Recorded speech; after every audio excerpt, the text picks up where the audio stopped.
Right now, within arm's reach of you, there is almost certainly a small, smooth device shaped to fit your hand, a thing you use without a thought. You move it, and a little arrow moves across a glowing screen. It feels as ordinary as a doorknob, but once it was a revolution. And the man who dreamed it up also dreamed up almost everything else you do on a computer. The windows, the links, the shared screen, the video call, decades before anyone was ready. He gave it all away, and the world forgot to thank him. Some people change the world, and the world never learns their name.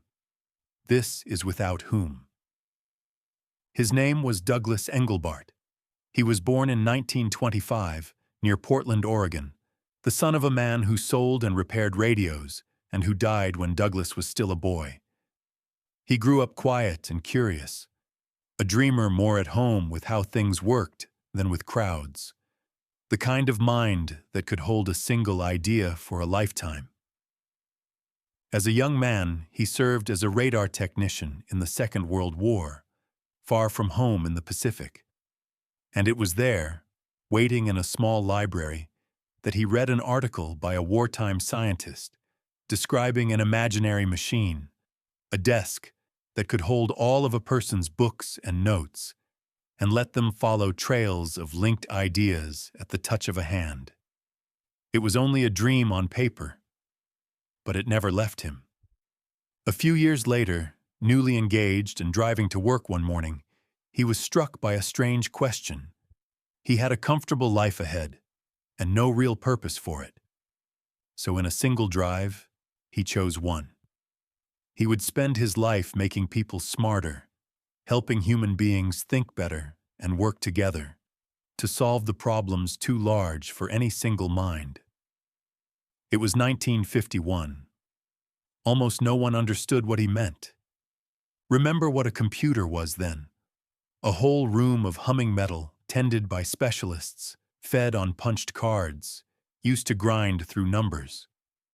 The idea that an ordinary person might sit at one and see their own thoughts on a screen and shape them with their hand was not merely unlikely. To most serious engineers, it sounded ridiculous.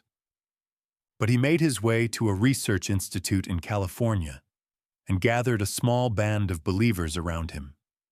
He wrote a long, difficult paper laying out his dream, a framework for using machines to lift the human mind itself. And against all odds, a forward-looking government research agency read it, believed in it, and handed him the money to try. At last, he had a laboratory of his own. And there, in the middle of the 1960s, working with a gifted engineer in his lab, he sketched out a small and humble device, a block of wood that fit under the palm, with two little wheels and a single trailing wire.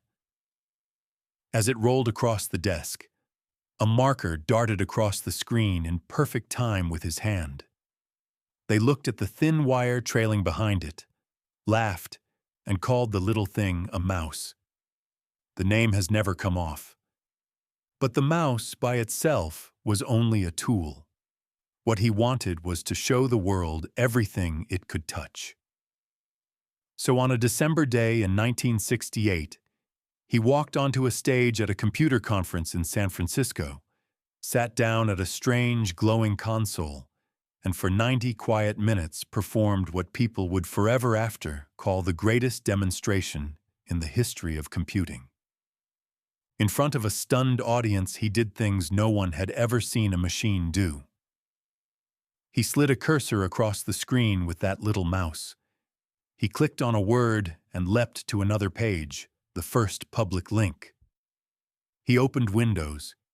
He edited living text as it appeared, and he spoke, face to face with a colleague miles away, the man's image floating right there on the display. The entire future was in that room, 30 years too early. Stop and think about that. Almost everything you now do on a screen, he showed in that single hour.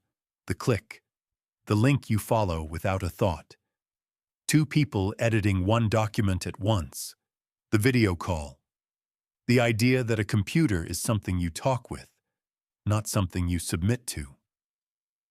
He did not predict the modern world.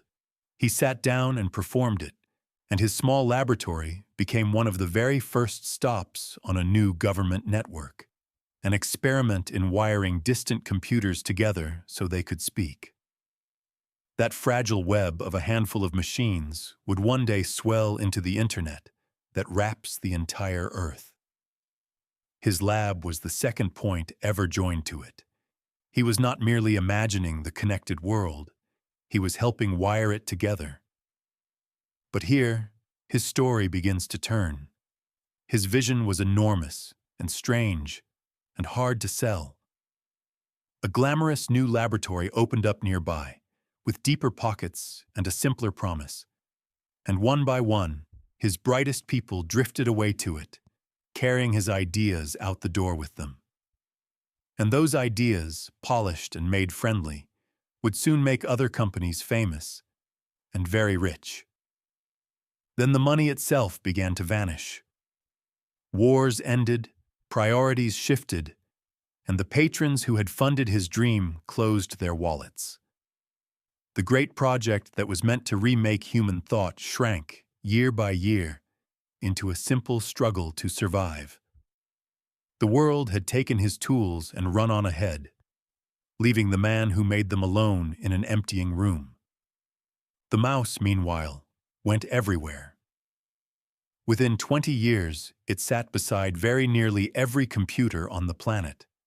But the patent for it belonged to the institute, not the man. It was licensed away for a sum so small it is almost a joke. And by the time the mouse had conquered the world, that patent had quietly expired. For the one invention his name is bound to forever, Douglas Engelbart earned essentially nothing. And in 1976, the very institute that had housed his dream pushed him aside. His laboratory was sold off, passed from one company to the next, and the man who had seen further than almost anyone alive was handed a small desk and ignored. He was barely past 50. The industry he helped create had already decided he was a relic. So for years, he simply faded. The personal computer revolution exploded across the world, built upon the foundation he had poured, and his name was almost nowhere in it. The young founders becoming billionaires had often never heard of him. He kept working anyway, on the same dream, in smaller and smaller rooms, certain he had been right all along. And there is something almost unbearable in that. The man who invented the tool now under your hand, who showed the world the link, the window, and the video call, sitting in near obscurity while the industry he had fathered reshaped the planet around him. He had handed everyone else the future and was never once invited to enjoy it. Recognition came late and gently. In his 70s, the world of computing finally turned back to look at him and gave him its highest honor, and a president placed around his neck the nation's highest award for technology. He accepted it with the quiet grace he had carried his whole life. He died in the summer of 2013, 88 years old, at home in California. But think of him now, the next time your hand closes around that small, smooth shape on your desk. Every click, every link, every shared screen, every face that appears in a window to speak with you across the world. All of it began as one stubborn man's refusal to believe a machine had to stay cold and distant. He did not want to make us faster. He wanted to make us wiser. And quietly, against every odd, he did. We move the mouse 1,000 times a day and never once wonder who first imagined it or the whole connected world it opened up. We just call it obvious now. The world you live in was built by people you have never heard of. And now, you know one more name. Douglas Engelbart. Like and subscribe and stick around, because the textbooks left a lot out. Thanks for watching.